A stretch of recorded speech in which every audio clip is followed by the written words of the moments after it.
Hey up guys! So in today's discussion of the Oscars, I want to talk about the Best Actress category, more specifically the leading lady performances which failed to receive a nomination at the Academy Awards. Now granted, there are only 5 slots for Best Actress given out every year, so it's nigh on impossible to honour every single wonderful leading lady performance there is that year. But there are some female performances which are so captivating, so timeless, have stood the test of time, and are so beloved even to this day, that it's strange to think of them as performances which didn't receive an Oscar nomination at the time. So today I'm picking 10 leading lady performances which I think deserved an Oscar nomination, but sadly didn't receive one. I hope this video inspires a few of you watching to go check out some of these films with these incredible performances from some of these astounding actresses.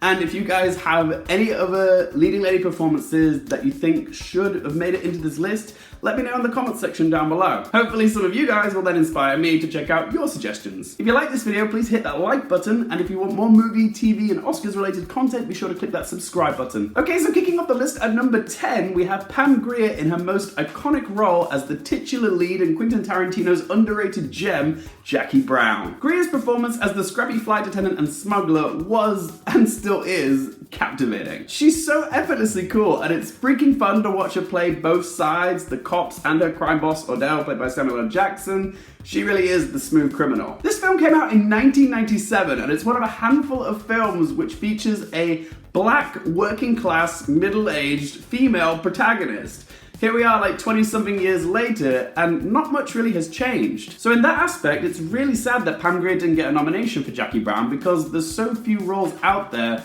for black women in this age demographic. It's particularly frustrating because Grier's co-star Robert Forster managed to land himself a nomination for Best Supporting Actor, but Grier was shut out. And she carried this film. She's the titular character, Jackie Brown. My theory is that because this film underperformed at the box office, it wasn't getting discussed as much as it deserved at the time. But time has been kind to Jackie Brown. It's gained an appreciation in the film community, praising it as one of Tarantino's most down-to-earth entries, and Pam Grier's insatiable performance is still being discovered and appreciated by a whole new audience. Coming in at number 9, we have a lady who is no stranger to the Academy Awards, Nicole Kidman. She's already racked up 4 nominations and 1 win for The Hours, and I am certain she will definitely be nominated a few more times in her career. There are several of Nicole Kidman's performances that you can make an argument that she deserved a nomination for, but I'm going to give special mention to her powerful performance in Karen Kasana's Destroyer. The reason it makes an appearance on this list is because I have never seen Nicole Kidman in such a dirty, gritty, anti-hero role like this before. It's unlike anything in her catalogue of work, and she has had an eclectic career. Sometimes a performance can tick all the right Academy boxes, like a beautiful actor goes ugly,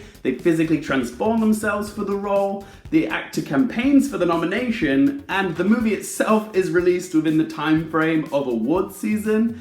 However, if nobody goes to see the movie, then all that hard work goes unnoticed, and that's exactly what happened to Nicole Kidman and Destroyer. The movie was met with mixed reviews and didn't get much traction at the box office. Critics praised Nicole Kidman's performance, but the movie itself failed to launch. But when you see the caliber of Nicole Kidman's visceral performance in Destroyer, it is a real shame she didn't get more recognition for it. Coming in at number 8, we have Ingrid Bergman, who again was no stranger to the Academy Awards. She was nominated 7 times and won 3 for Gaslight, Anastasia, and Murder on the Orient Express. Ingrid Bergman is a prime example of an actress winning consolation Oscars for all the wrong movies. All those movies that I just listed aren't the films that she's best remembered for. People hear Ingrid Bergman and they think Journey to Italy or Notorious, 2 films which she didn't even get a nomination for.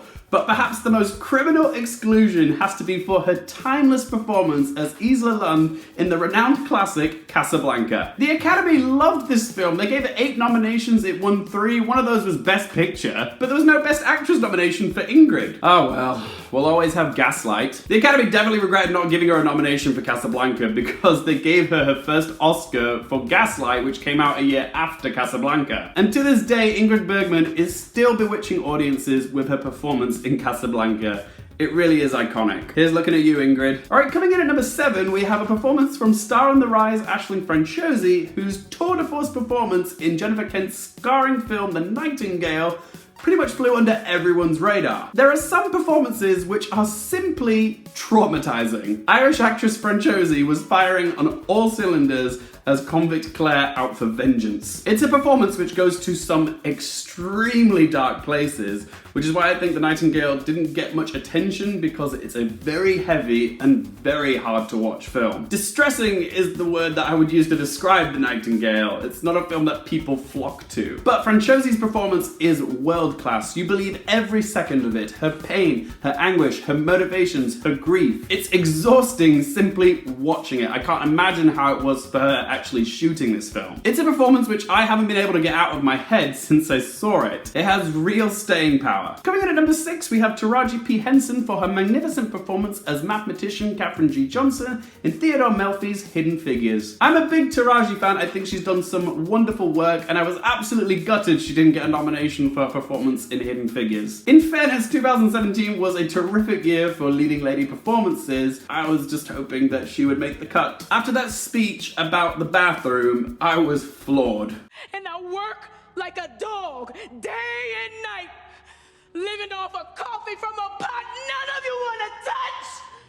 That's the clip that you know they would play at the Oscars when they announced the Best Actress nominees. Coming in at number 5, we have Charlize Theron for her performance as Furiosa in George Miller's Mad Max Fury Road. I know it's a rarity for the Academy to acknowledge performances in action movies, but the way I see it is, if you're gonna shower Mad Max Fury Road with 10 nominations and give it 6 wins, then why not give a nomination to Charlize Theron as well? She was the heart and soul of this chaotic masterpiece. Theron stole the movie from its titular character Max, played by Tom Hardy. She was a force of nature as the women's liberating leader Furiosa. She knocked me over. There are a handful of characters a decade which become instant legends. Furiosa is one of them. Charlize Theron deserved a nom. Next up at number 4, we have the blonde bombshell herself, Marilyn Monroe, who sadly never received a single Oscar nomination in her short but impressive career. Best known for films like The 7-Year Itch and Gentlemen Prefer Blondes, but the film which arguably has stood the test of time the best is the wickedly funny drag comedy Some Like It Hot by Billy Wilder. Monroe held her own against comedic heavyweights Tony Curtis and Jack Lemmon as the feisty and boozy singer Sugarcane. There's no denying that Monroe's bewitching presence elevated this film with her sweet charisma and sharp comic timing. Sadly, this was a tough year to make the ballot, and it's literally packed with legends. Simone Signoret, who won, Doris Day, Katharine Hepburn, Audrey Hepburn, and Elizabeth Taylor. It's just a shame though, because in hindsight, some of these leading ladies were nominated for their lesser work, whereas this was Marilyn Monroe at the top of her game. It's arguably her most iconic role, and it would have been nice to have seen her nominated for it. Coming in at number 3, we have another actress who bizarrely has never been nominated for an Oscar. Oh, light bulb moment. Is that something that you guys would want to see? Like 10 actresses shockingly never nominated for an Oscar? If you do want that, let me know in the comment section below and I'll get around to it. Anyway, back to this video. The actress in question is Demi Moore, and the role that she should have got a nomination for was the grief-stricken Molly in Jerry Zucker's Ghost. I have such a soft spot for this movie, and while Whoopi Goldberg took home the gold for providing the laughs in Ghost, Demi Moore did all of the emotional heavy lifting and was shortchanged. She is spellbinding in this role. The amount of time that she turns on the tears in this film so effortlessly is almost unbelievable. Molly is a fully realized and sympathetic character. She is the heart of this film, and Ghost wouldn't be the beloved romantic thriller it is today without Demi Moore's beautiful performance. Molly, you were robbed, girl. Coming in at number 2, we have a recent snub, which many weren't happy about. It's Lupita Nyongo for her dual role as Adelaide and Red in Jordan Peele's Us. The Academy has a long-running tradition of neglecting to nominate performances in the horror genre. Well, there's another idea for a top 10 horror performances not to get an Oscar nomination. You want it? Let me know in the comment section below. There are, of course, exceptions. Carrie, Misery, The Exorcist, Get Out.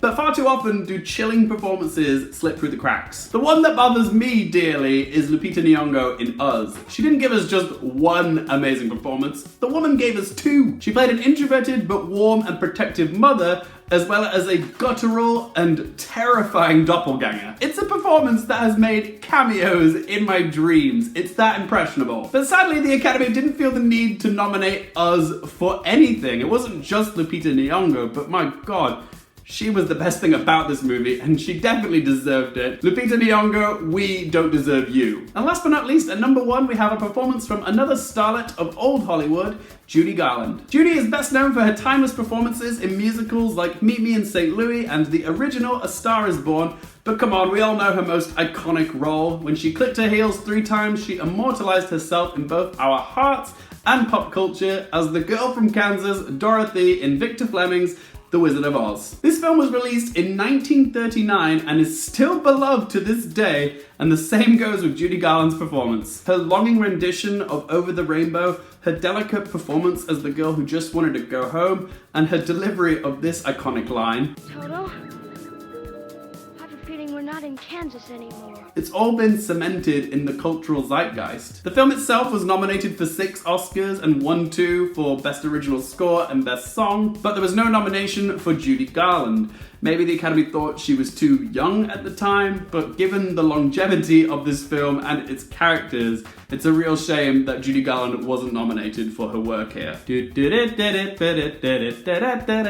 she only had a nom. But there we go, guys. Those were 10 leading ladies who deserved an Oscar nomination but sadly didn't get one. Who else should have been included in this list? Whatever you guys think, be sure to let your voice be heard in that comment section down below. Are there any other topics related to the Oscars that you would like to see me do a video or a top 10 of? Whatever they are, again, let me know in the comment section down below. If you guys did like this video, please hit that like button. If you want more movie, TV, and Oscar related content, don't forget to click subscribe. And if you want to be up to date with all my latest content, be sure to follow me on Twitter and Instagram. All those links in the video description down below. And as always, thank you guys so much for watching. For more things related to movies, TV, and the Oscars, I'm Luke Airfield, and I'll see you next time.